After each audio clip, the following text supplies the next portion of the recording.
Saya sebutnya yang enak apa nih Pak?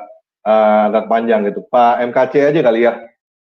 Pak Betul. Muhammad KC ya. Ya. Oke Pak. Shalom Pak. Shalom. Assalamualaikum warahmatullahi wabarakatuh. Waalaikumsalam. Pak, pertama saya mau nanya nih Pak. Saya udah konfirmasi, saya Boleh. udah cek juga. Bapak memang namanya depannya H Muhammad K. Depannya itu Haji ya Pak? Betul. Berarti Bapak udah pernah naik haji gitu Pak, maksudnya Pak? Ya, saya pernah naik haji dulu tahun 97 yang pertama. Yang kedua, yang ketiga tahun 2001 saya pulang dari Arab. Bapak 3 kali naik haji Pak berarti Pak? Betul. Wah, berarti Bapak orang kaya nih Pak berarti ya? Bukan kaya, maksain karena wajib hukumnya seumur hidup orang naik haji. Ya, disertai bisnis juga gitu. Gimana tuh maksudnya bisnisnya Pak? Kalau membawa orang ke Arab kan 10 orang umroh minimal kan saya dapat gratisan dalam perjalanan, tiket pesawat dan menginap, begitu aja.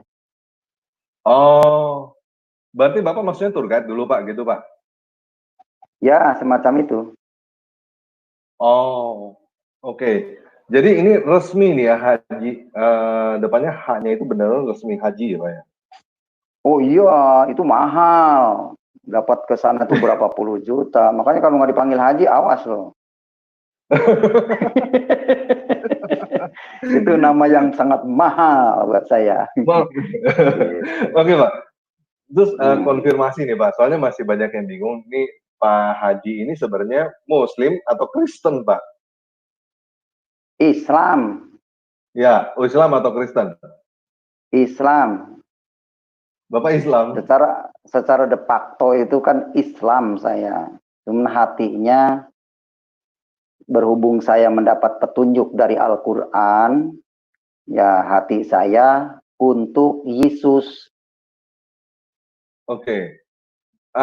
Bisa Bingung. kasih bukti nggak Pak, bahwa Bapak tuh Islam gitu Pak?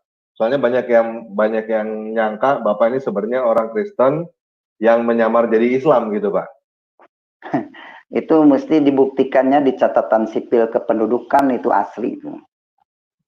Tanya ke Mendagri aja, ya di Mendagri jelas itu. Online sekarang kan. Oh. Oleh karena itu saya berhak menyampaikan kitab suci Al-Quran, karena pedoman umat Islam itu seharusnya seluruh umat Islam itu berpedoman kepada Al-Quran. Nah nanti setelah mengerti Al-Quran, apa perintah di Al-Quran? Gitu. Perintah Al-Quran mengikuti apa yang diturunkan kepadamu dari Tuhanmu. Apa yang diturunkan dari Tuhanmu yaitu di dalam Al-Quran surat Al-Imran ayat 3 dijelaskan, Nazzala alaikal kitaba bil haqqi musaddiqal lima baina yadayhi wa anzala taurata wal injil. Kalau Al-Quran mengatakan Allah menurunkan Taurat dan Injil, maka kita wajib taat kepada Taurat dan Injil. Itu menurut pengertian saya seperti itu. Oke. Nah, kalau yang kemarin lagi heboh, kitab kuning ini apa Pak? Soalnya banyak teman-teman Kristen sini juga nggak tahu kitab kuning apa mungkin. Iya, nah kitab kuning itu adalah kitab fikih. Namanya kasih patuh saja Sarah Sapinatun Najah.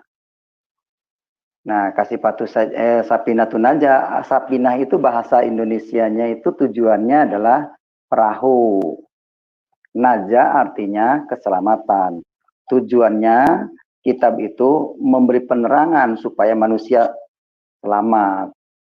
Nah, kitab itu disebut juga kitab fikih. Arti fikih adalah pengertian. Pengertian orang Arab itu bahasanya ada fikih. Itu. Jadi menurut orang Arab, pengertiannya orang Arab, cara sholat itu yang dituangkan di dalam kitab kuning itu, yang disebut kitab fikih. Itu kitab fikih Jelas pengarangnya Syekh Nawawi Al-Bantani dan Syekh Salim bin Samir dari Hadramaut, Yaman. Mazhabnya Imam Syafi'i.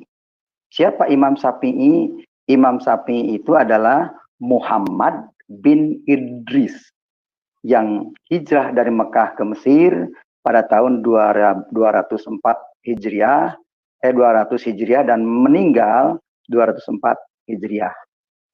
Itu tentang kitab kuning.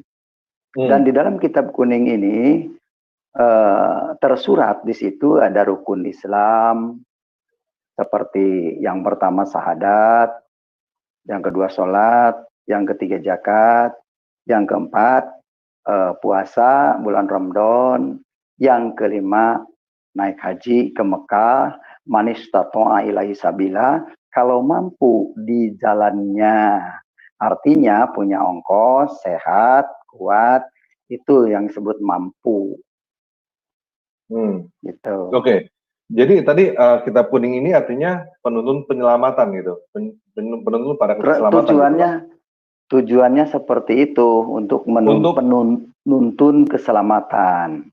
Untuk umat gitu. Muslim. Umat Muslim. Betul. Tapi saya dengarnya tiap kali bahwa kitab penuntunnya itu adalah Al-Quran, Mbak.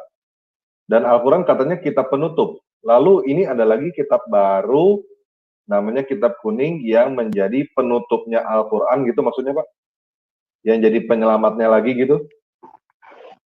Jadi antara Quran dengan kitab kuning itu punya misi sendiri-sendiri.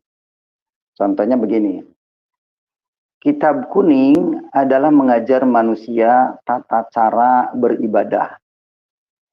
Tata cara bersuci dengan air, dengan batu, dengan debu.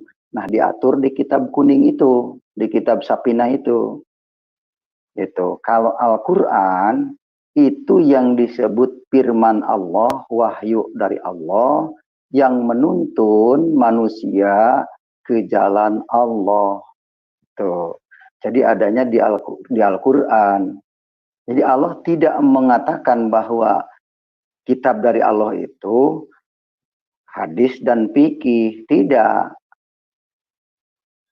Begitu.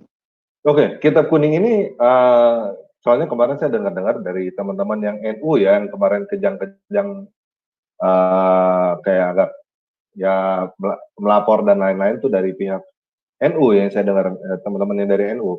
Apakah kitab kuning ini hanya dipakai oleh NU atau di Muhammadiyah juga dan teman-teman lain Wahabi dan lain-lain itu Khalifah, Khilafah dan lain-lain? Apa mereka pakai kitab ini juga atau beda lagi, Pak? Oh, semua pakai. Semua yang melakukan sholat 5 waktu itu pakai, kecuali tukang becak yang nggak pernah sholat itu nggak pakai kitab kuning. Orang Kristen nggak pakai kitab kuning. Itu. Kalau yang namanya umat Islam itu wajib hukumnya melakukan kitab itu. Berarti kitab kuning ini adalah kitab suci juga atau bukan, Pak? Statusnya kitab suci atau apa gitu?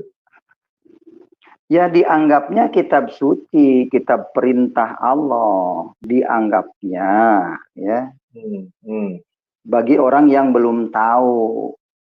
Tapi kalau yang sudah tahu seperti saya, ya tidaklah.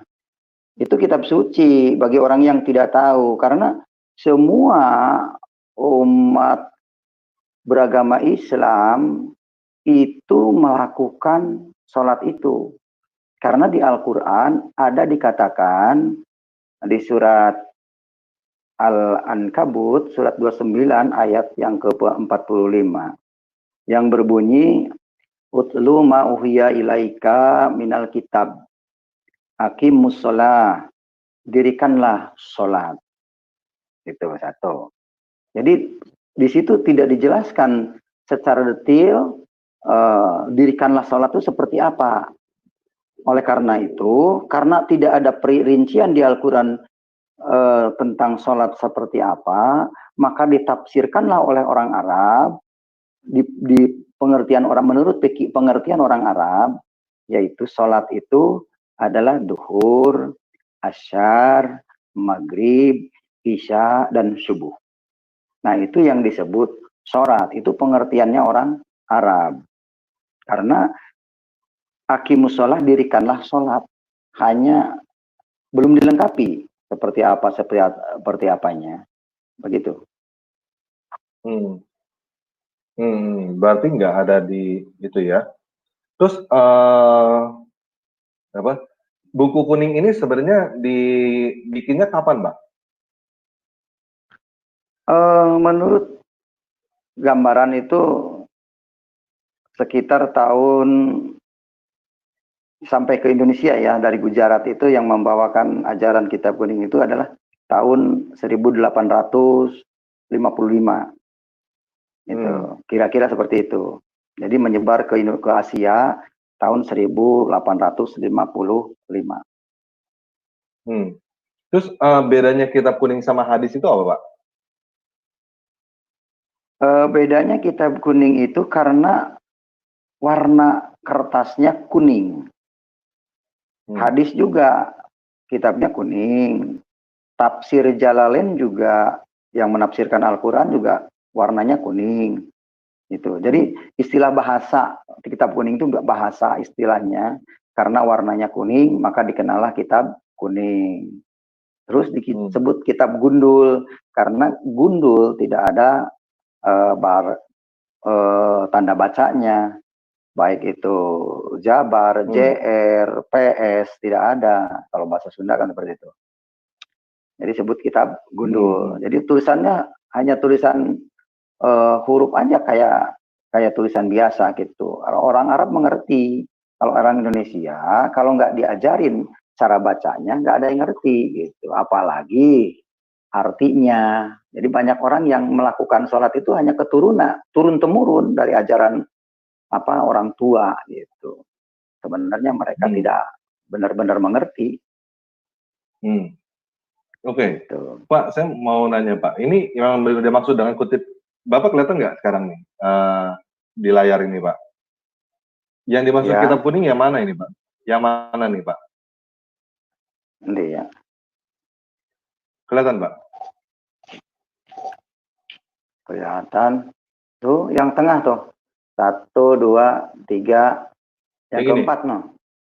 Yang keempat ya. Ini. Nah, itu dia. Iya. Ini ya kitab kuning, dalamnya kuning ya. Benar. Oke. Terus ini kalau nggak salah yang bikin Syekh Nawawi ya?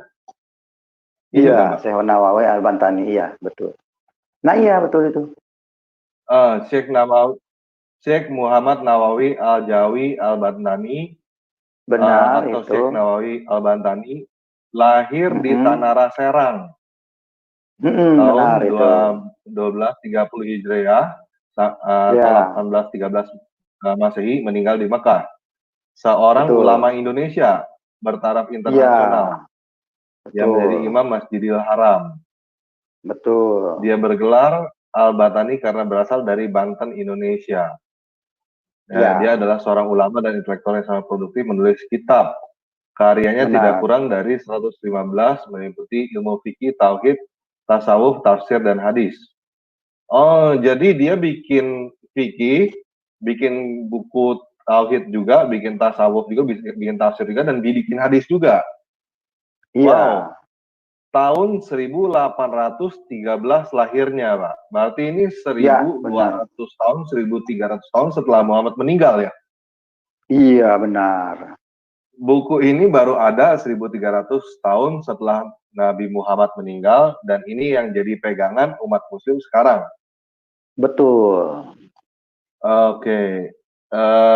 Bisa dibilang juga kitab kuning ini adalah penuntunnya atau kitab sucinya yang menjadi penutup dong Pak. Bukan berarti penutupnya kalau begini bukan Al-Quran dong? Iya, bukan. Jadi justru saya juga bisanya saya pindah dari ajaran itu karena saya bingung mana ini yang harus dipegang. Karena Al-Quran mengatakan Al-Quran telah sempurna. Ada yang berbunyi ayat mengatakan seperti ini. Watamat kalimatur rabbika sidqan wa adlan.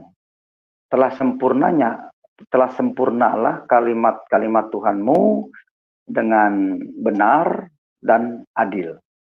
Jadi kalau Al-Quran sudah sempurna, ngapain lagi harus ada kitab hadis dan fikih? Ini menurut saya, pendapat saya seperti itu. Gitu. Oke. Dan ini tidak pernah diceritakan, dijelaskan ini kepada santri. Ini loh kitab kuning itu karangan, nggak ada yang nyebut seperti itu. Hanya saya sekarang yang mengatakan itu dengan jujur. Karena memang itu karangan, ya kita harus jujur lah. Kalau nggak jujur berarti kita membohongi orang. Kalau saya tidak jujur sekarang berarti membohongi orang, dan banyak orang yang dibohongi, makanya banyak orang yang akan masuk neraka. Karena sudah jelas Al-Quran mengatakan di surat Al-Baqarah ayat 79 berkata, Bismillahirrahmanirrahim, fawailul ladina yaktubuna kitab thumma yaquluna hada min indillah. Jadi fawailul ladina yaktubuna kitab bi aidihim thumma yaquluna hada min indillah. Maka kecelakaanlah bagi orang-orang yang menulis Alkitab dengan tangannya sendiri, kemudian dikatakan ini dari Allah. Nah, oleh para mu'alaf ditafsirkan ahli kitab itu Taurat dan Injil. Ditafsirkannya ahli kitab Alkitab. Padahal yang dimaksud dengan ayat itu sebenarnya kitab ini. Kitab kuning ini. Kenapa demikian? Kenapa demikian? Karena Taurat, Injil, Zabur, dan Al-Quran menjelaskan bahwa kitab yang dibenarkan oleh Allah itu adalah kitabnya Taurat dan Injil itu. Jadi maksudnya yang celakalah orang yang menulis kitab dengan tangan mereka sendiri, maksudnya maka celakalah orang-orang yang menulis kitab kuning gitu ya dengan tangan mereka sendiri, kemudian berkata ini dari Allah gitu ya. Nah itu dia. Jadi mengatakan itu sudah jelas dari karangan orang dibilang ini dari Allah. Kan itu kan membohongi diri sendiri. Emang ada yang ngomong begitu Pak, kitab kuning ini dari Allah gitu Pak? Yang ngomong secara langsung tidak ada. Cuma substansinya yang dimuat di dalam kitab kuning dikatakan ini dari Allah. Seperti tadi, sholat. Sholat itu perintah Allah yang 5 waktu, duhur, asar, maghrib, isya, subuh itu dibilang dari Allah kan. Padahal sudah jelas dari kitab kuning. Nah orang kalau tahu dari kalau tahu itu karangan dari dulu, saya yakin orang Islam banyak yang murtad dari dulu. Di Al-Quran di Al-Quran cuma dikasih tahu bahwa dirikanlah harus sholat. Dirikanlah sholat. Harus sholat. Cuman 5 waktunya itu ada di dalam kitab kuning. Betul. Jadi hanya itu direferensikan ke dalam kitab Quran, itu aja. Oke, jadi kitab Quran yang katanya sempurna harus disempurnakan lagi oleh kitab kuning dong Pak, kalau gitu Pak? Itu dia, makanya saya jadi bingung di situ, terlalu banyak kitab, ada hadis, ada tafsir juga banyak, tafsir Jalalain, tafsir Munir, tafsir Bajuri, gitu kan? Banyak banget kitab gitu. Ternyata mereka hanya bisnis jual kitab. Dari jual kitab itulah mereka akan mendapat penghasilan yang lumayan untuk kehidupannya, begitu. Tapi saya jadi bangga nih Pak sebagai orang Indonesia Pak, karena ini made in Indonesia ini Pak. Oh iya, harus bangga kita. Harus bangga, cuman made in Indonesia ini.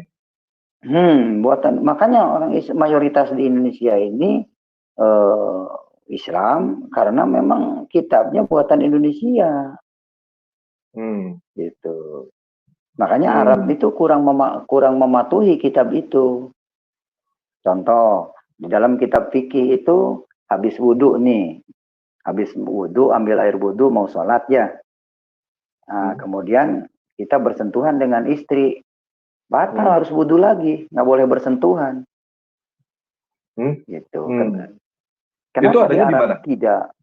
Itu adanya di mana? Di kitab kuning? Di kitab kuning. Jadi tidak boleh bersentuhan dengan perempuan kalau habis wudhu. Oke. Gitu. Dengan istri sendiri, saya dulu begitu, habis wudhu nggak boleh bersentuhan. Gitu.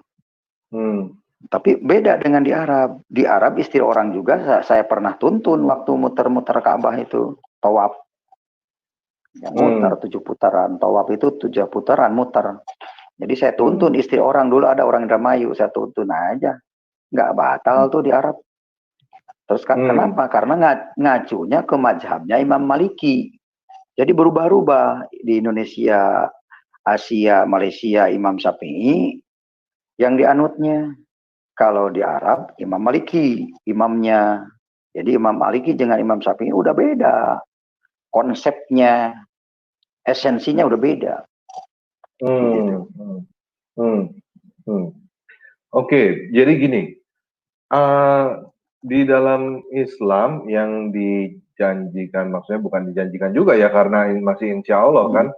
Jadi ya mudah-mudahan masuk surga bila menjalankan 5 rukun Islam itu kan. Betul begitu Pak ya. Dan itu dibikin oleh Muhammad Nawawi ini, Syekh Muhammad Nawawi. Ya kalau yang menulisnya juga belum tentu, ya pasti berkata wallahu alam, mudah-mudahan, harapan itu. Jadi namanya juga mengira-ngira, tidak ada kepastian. Berbeda dengan di Al-Quran. Saya yakin pasti. Contoh, surat Al-Imran ayat 55 dikatakan, Bismillahirrahmanirrahim, Id qala Allahu ya Isa ini mutawafik wa rafi'uka wa mutahhiruka minal ladina kafaru wa ja'il ladina tabauka fawqal ladina kafaru ila yaumil qiyamah summa ila marji'ukum. Itu summa ilayya marji'ukum. Itu Al-Imran ayat 55 itu. Surat Al-Imran ayat 55. Begitu. Di situ dikatakan, ingatlah ketika Allah berfirman, Hei Isa. Nah, surat Al-Imran, surat 3 Al-Imran ayat 55.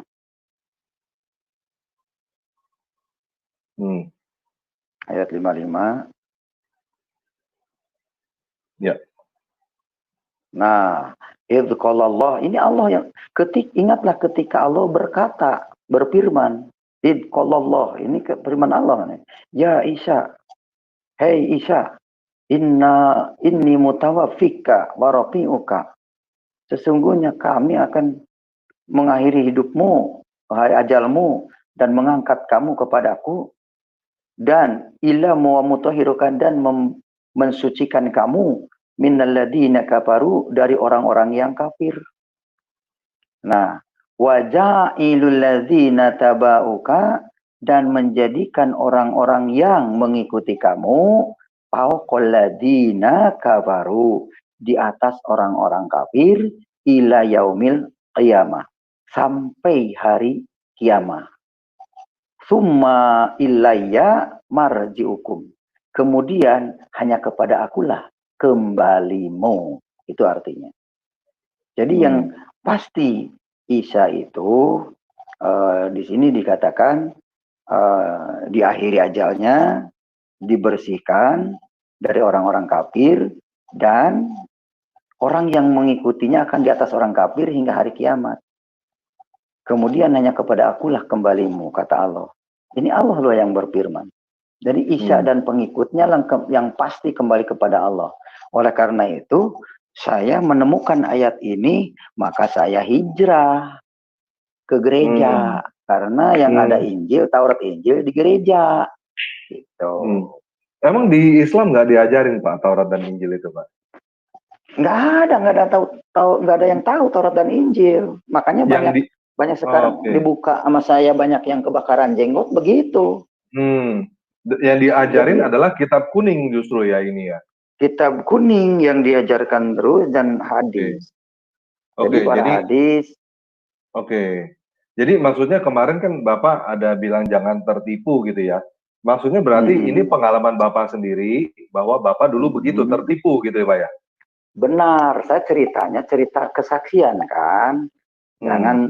Jangan tertipu dan jangan menipu diri sendiri gitu. Jadi jangan sampai mau diperalat sampai rela mengorbankan nyawa demi membela karangan orang, itu maksud saya. Gitu. Jadi saya simpulin tadi yang ini barusan Al-Quran berkata bahwa orang-orang yang mengikuti Yesus di atas orang-orang kafir sampai hari kiamat. Gitu ya. Haleluya. Jadi haleluya. Kenapa haleluya? Haleluya itu sama dengan alhamdulillah. Alhamdulillah bahasa Indonesia, puji Tuhan. Sama sebenarnya. Isa Al-Masih, Yesus, itu orangnya satu-satu juga. Gitu. Orang Kristen yang mengikuti Yesus berarti di atas orang kafir. Sedangkan tadi di Al-Baqarah, orang yang menulis kitab dengan tangan mereka sendiri lalu berkata ini dari Allah, itu adalah orang-orang celaka. Gitu ya. Orang celaka, akan celaka itu. Dan sekarang kenyataannya bahwa semua muslim mengikuti kitab kuning yang dikarang oleh Syekh Nawawi. Iya, karena ketidaktahuan mereka taat setia gitu. Dan yang mengikuti ini adalah seluruh umat muslim di Indonesia termasuk NU, Muhammadiyah, Wahabi kalau ada, mungkin Syiah, Sunni gitu dan lain-lainnya. Semua ikutinnya ke sini ya. Dan ini yang diajarin seperti tadi yang Bapak bilang, sholat di Al-Quran itu tidak dijelaskan bagaimana. Di sini dijelaskan sholat itu harus 5 waktu dan dikatakan oleh Ustadz-Ustadz bahwa sholat 5 waktu itulah dari Allah gitu ya. Betul, wajib ini dari Allah hukumnya. Kan wajib begitu. Dari Allah, wajib 5 waktu. Padahal 5 waktu itu bukan dari Nabi Muhammad, tapi dari Muhammad Nawawi gitu ya. Ya, benar, dari Syekh Nawawi. Tuh. Jadi yang harus digarisbawahi begini.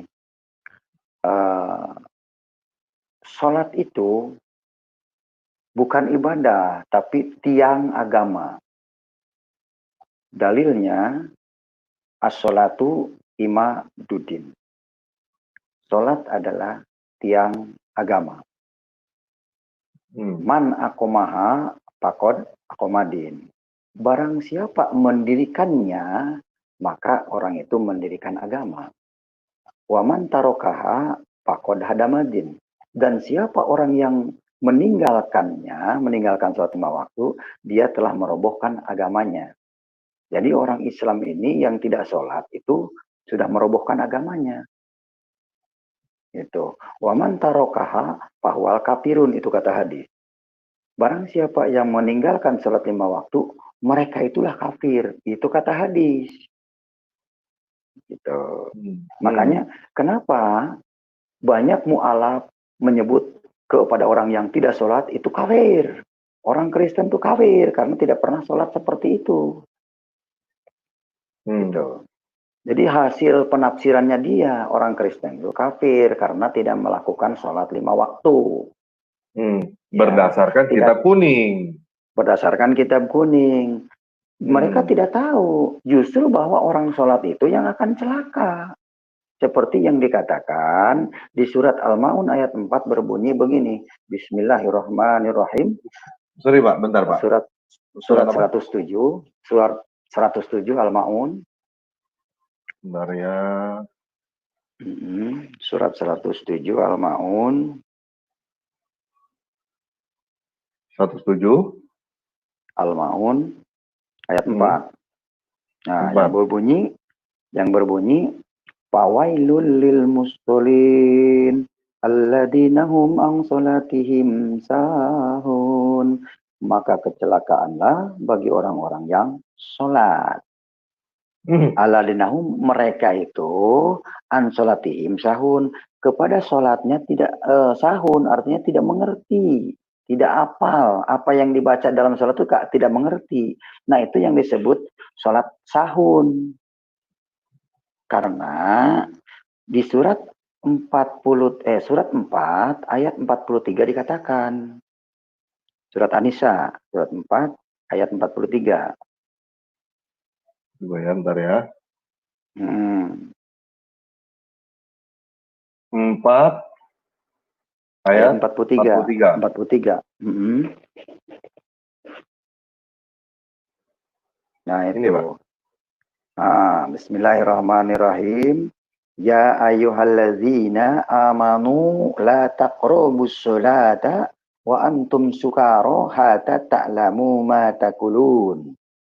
Ya ayyuhalladzina amanu, hai orang-orang yang beriman, la taqrabu, janganlah dekati as-sholatu sholat, wa antum sukara, dan kamu mabuk, hatta ta'lamu ma taqulun, sehingga mengerti apa yang kamu katakan. Jadi yang kamu katakan pada waktu sholat itu harus mengerti. Kalau tidak mengerti, maka orang itu sholatnya mabuk. Mabuk bahasa agama Arab. Berarti ya. Mabuk agama, mabuk bahasa Arab. Ngerti kagak ngerti, dibaca aja, dibilang ibadah. Nah itu, menurut saya itu keliru. Nah, kenapa saya mengatakan seperti ini? Karena saya mengerti. Waduh, saya tidak mau sholat mabuk. Karena sholat mabuk itu nantinya fawailul. Maka kecelakaanlah bagi orang yang sholat. Fawailul lil musholin. Gitu. Nah, mereka tidak mengerti ini. Tidak paham artinya. Makanya kalau Ustadz Kainama, Yahya Waloni, Ihsan Mokoginta, kalau mengerti orang sholat akan celaka, saya yakin murtad lagi dia. Kalau sudah mengerti aja, hatinya terbuka, balik lagi pasti. Ngapain dilakukan? Kalau untuk masuk neraka, ya kan? Ustadz, para ulama ini akan balik lagi mengejar Injil seperti saya, seperti Sayyidun Ibrahim, seperti Abraham, apa tuh yang dari Aceh, seperti Pak Abraham Effendi, terus apa lagi Pak ini siapa itu, Ruli Siahaan itu. Itu juga kenapa mereka murtad? Bukan orang bodoh, mereka orang pinter-pinter, orang mengerti, yang sudah hatinya dibukakan hijab dari kegelapannya. Itu. Bukan karena iming-iming, dikasih duit, apalagi sarimi, enggak. Saya juga enggak ada, lebih baik menderita di dunia daripada menderita di akhirat nanti. Jadi Bapak hijrah itu bukan karena dikasih Indomie ya Pak? Atau dikasih sarimi? Ada. Nah, kalau ada yang kasih sarimi, saya kebetulan kirim aja 1 tronton. Dikasih babi 1 tronton, siapa yang nggak mau? Saya bukan jual iman. Kalau iman saya laku, saya jual. Cuman kan nggak ada yang mau beli. Buat apa sarimi 1 dus? Nah, katanya kemarin ada Ustadz siapa itu ya, yang bilang ke dia, katanya kalau misalnya dia balik ke Kristen, katanya bakal dikasih 100 miliar gitu, Pak. Nah, itu yang saya tertarik. Saya pengen jadi Kristen, kalau memang ada 100 miliar, lumayan kan? Nggak usah capek kerja. Itu yang saya cari. Tapi setelah masuk ke gereja, boro-boro ada itu. Bayar perpuluhan yang jelas. Ya kan? Tiap minggu ngasih persembahan dan lain sebagainya. Belum persembahan kasih, belum lain-lainnya. Nggak ada, kita bayar masuk gereja itu, bukan apa namanya, bukan dibayar. Jadi bohong itu putar balik itu namanya. Ya. Banyak orang kepahitan di gereja itu karena perpuluhan. Nggak mau ngasih perpuluhan karena pelit gitu. Tapi saya ingat di Al-Quran bahwa orang bertakwa itu salah satunya harus memberi. Coba kita buka Al-Imran ayat 134. Al-Imran ayat 134. Ya, ini. Ayat 134 bunyinya, waduh lupa, mesti baca nih saya. Al-Imran ayat 134 yang dikatakan, intinya aja. Yang pertama, kategori takwa itu adalah menafkahkan hartanya, baik dalam keadaan lapang maupun sempit. Artinya walaupun kita lagi susah, tapi masih bisa memberikan persembahan ke gereja, kan gitu. Ke orang lain bisa memberi. Itu salah satu kategori takwa. Dalam keadaan lapang, lagi banyak uang, harus membagi kepada orang lain. Nah ini. Yang kedua, arti takwa, pengertian takwa itu adalah menahan amarahnya. Tidak boleh marah, apalagi ngancam mu'alaf, murtadin, ya. Nggak boleh itu. Itu jadi. Yang ketiga, takwa itu adalah memaafkan kesalahan orang. Makanya kepada yang melaporkan saya, Pak apa itu, kepada yang melaporkan saya ke Polda, saya maafkan karena saya orang bertakwa. Kepada M. Hasiri Mutakin, sudah saya maafkan. Biarkan karena ketidaktahuan. Makanya kata firman Tuhan, ampunilah mereka Bapak karena mereka tidak tahu apa yang mereka lakukan. Gitu. Ya, makanya takwa menurut itu, Bapak kenapa mereka melaporkan Bapak, Pak? Maksudnya mereka kenapa merasa termisah sih, Pak, sebenarnya? saya juga nggak ngerti itu apanya merugikan apanya, saya menghina di mananya, apakah saya menyampaikan ini bisa dikategorikan menghina? Menyampaikan ayat Quran ini apakah saya bisa dikategorikan menghina? Itu aja. Silakan publik yang menilai. Gitu. Dalam hal ini saya tidak berbicara orang harus Kristen. Saya tidak berbicara orang harus murtad. Saya hanya menyampaikan Al-Quran bunyinya seperti itu. Begitu. Terus dan kenyataan kitab kuning ini yang dipakai oleh umat muslim sebagai kitab suci, bisa dibilang begitu ya Pak sebenarnya ya? Bisa bilang seperti itu, kitab suci bahwa sangat sakral daripada Al-Quran gitu. Berarti kitab suci umat muslim sebenarnya ini, kitab kuning ini, berarti gitu ya, yang dipegang ya? Yang diikutin. Iya. Karena mereka diatur oleh kitab itu. Baik cara berwudu, cara cuci tangan, cuci muka, cuci kaki, cuci hidung, cuci piring, cuci baju, itu diatur dalam kitab itu. Berarti di sini, jadi saya juga bisa menanyakan kepada teman-teman yang muslim nih, yang lagi dengar kita hari ini. Jadi saya mau bertanya kepada teman-teman yang muslim sekarang, menurut kalian ini, kitab kuning ini adalah kitab suci atau bukan? Kan gitu Pak ya, berarti benar ya? Pertanyaannya itu kan? Nah, benar pertanyaannya itu. Pertanyaannya yang harus diperenungkan oleh teman-teman yang muslim adalah kitab kuning ini adalah kitab suci atau bukan? Kalau teman-teman bilang bukan kitab suci, buat apa diikutin? Kan gitu Pak ya, benar ya? Nah, yang ngomong tanpa ragi lo, bukan saya. Ntar diputar balik saya. Ya kan kalau bukan kitab suci. Dikiranya. Kalau bukan kitab suci. Nah, kalau kitab suci, berarti kan balik ke tadi, apa? Surat Ali Imran kan? Yang 55 kan? Iya. Kok Ali Imran? Ayat 3, surat Ali Imran ayat 3. Kepada Taurat dan Injil. Surat Ali Imran ayat 55 itu orang yang disucikan oleh Allah, diangkat oleh Allah. Nah, surat Ali Imran ayat 3 yang diturunkan oleh Allah itu adalah apa? Oh, yang ini apa? Yang apa? Orang yang dibenarkan oleh Allah. Oh, ayat Al-Baqarah. Al-Baqarah.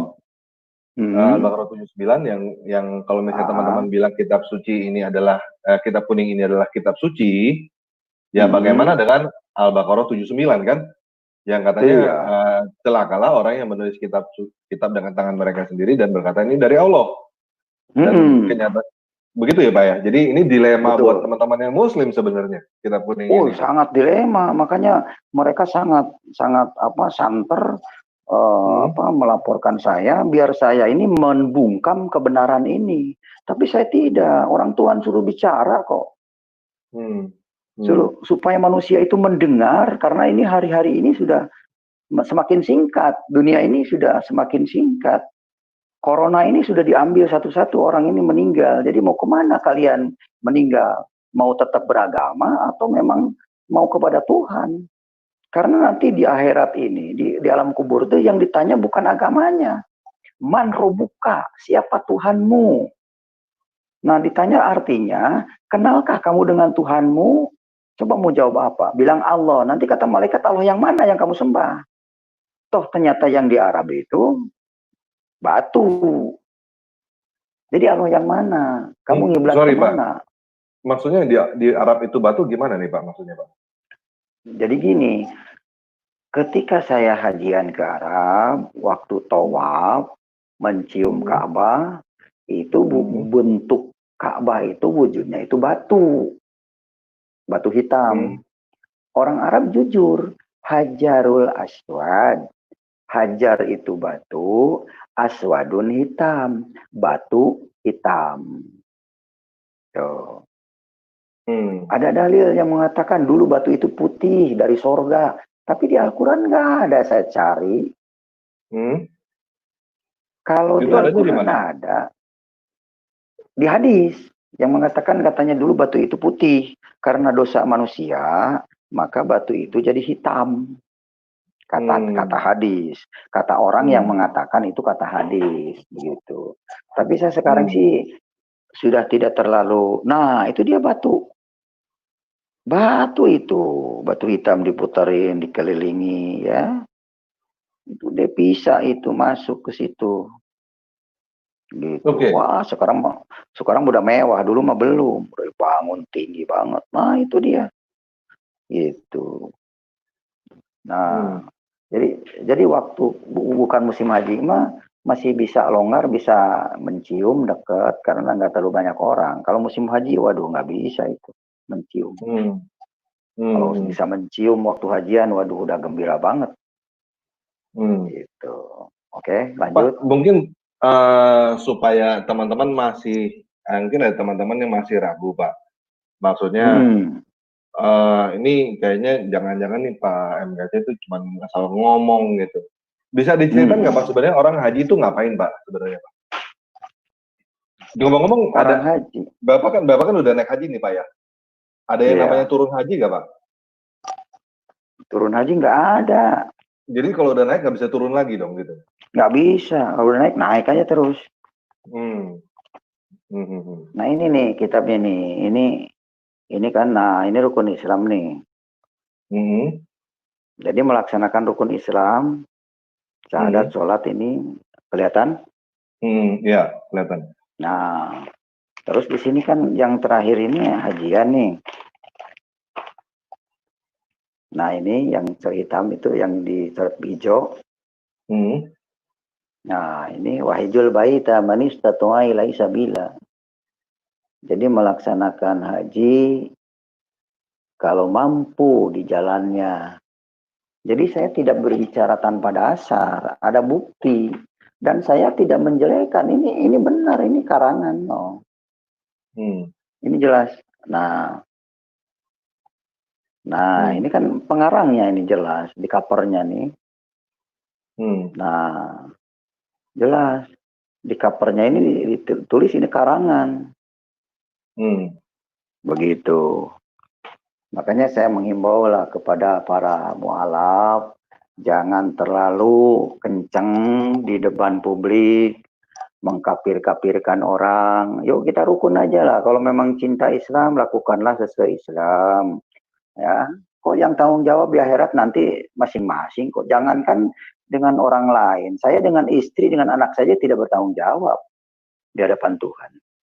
Sama Nabi Muhammad pun kepada Fatimah dikatakan bahwa hei Fatimah, banyak-banyaklah berbuat baik karena aku tidak bisa menyelamatkan kamu. Sama, kita sesama manusia tidak bisa saling menyelamatkan kecuali hanya Tuhan yang bisa menyelamatkan.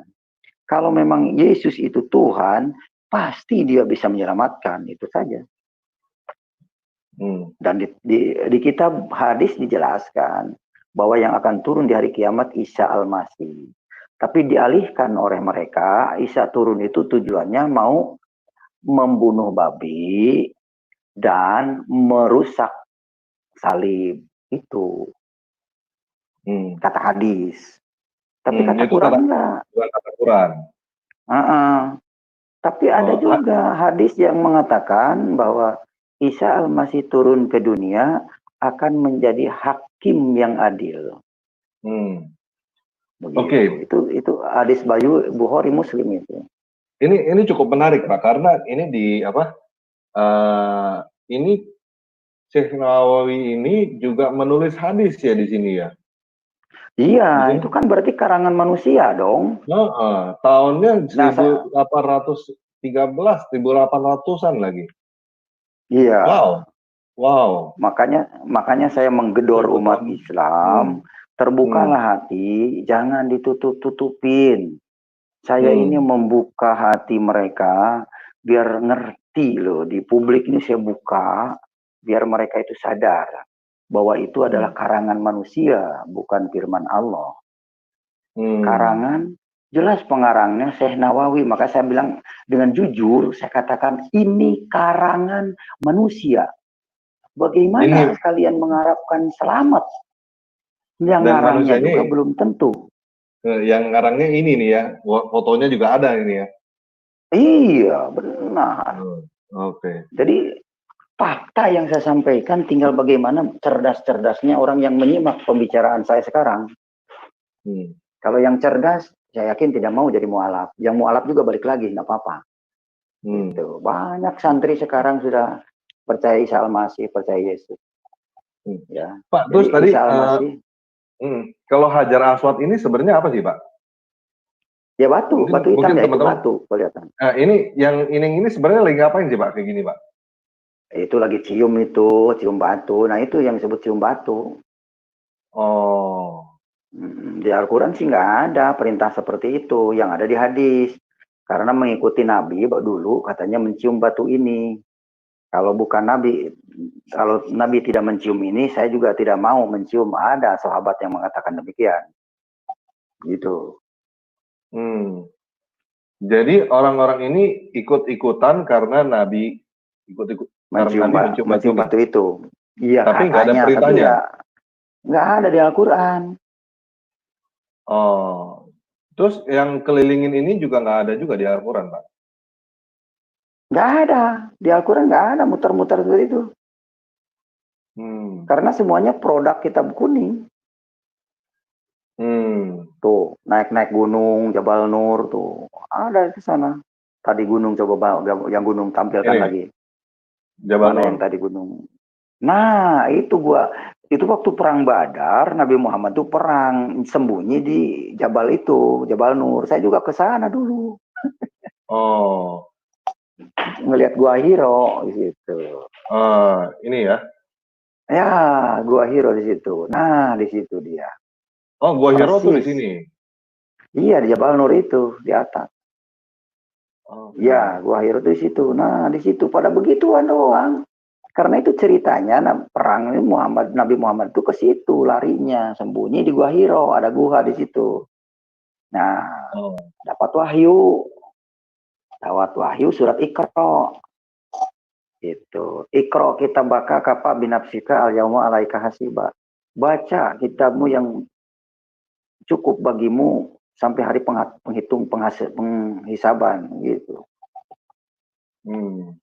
Cukup kitabnya dirimu aja. Nah, itu tuh Gua Hiro. Sekarang kan dibangun. Dulu mah belum waktu saya ke situ.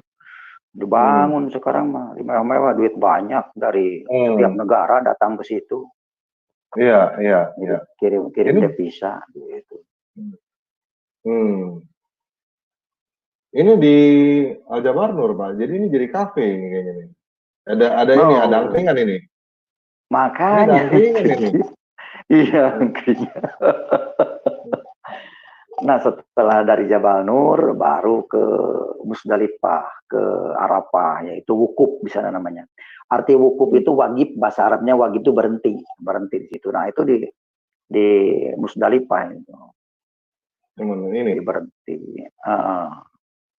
Nah itu, jadi wukuf di situ berhenti diam beberapa hari di situ. Nah itu Gua Hiro itu. Dalam Gua Hiro sekarang udah bagus tuh.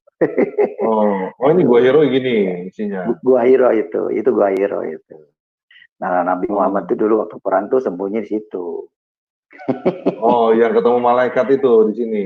Nah benar itu di situ. Jadi semuanya cerita perang lah. Kalau tahu itu cerita perang, ibarat contoh cerita perangnya Soekarno dibuang ke Digul, terus dibuang kemana lagi ke Semarang, ke Ambarawa, sama ibarat seperti itu. Terus dijadikan sejarah, terus dijual lah ke mancanegara. Bagaimana nggak kaya jual sejarah itu orang Arab. Nah, kirim kitab dari Arab, dipelajari oleh orang Indonesia. Nah, orang Indonesia dengan saudara ribut dengan sendirinya. Merasa paling benar. Itu. Nah, itu Gua Hiro itu di situ Jabal Nur namanya. Arti Jabal itu gunung. Nur itu cahaya. Jadi gunung cahaya itu maksudnya.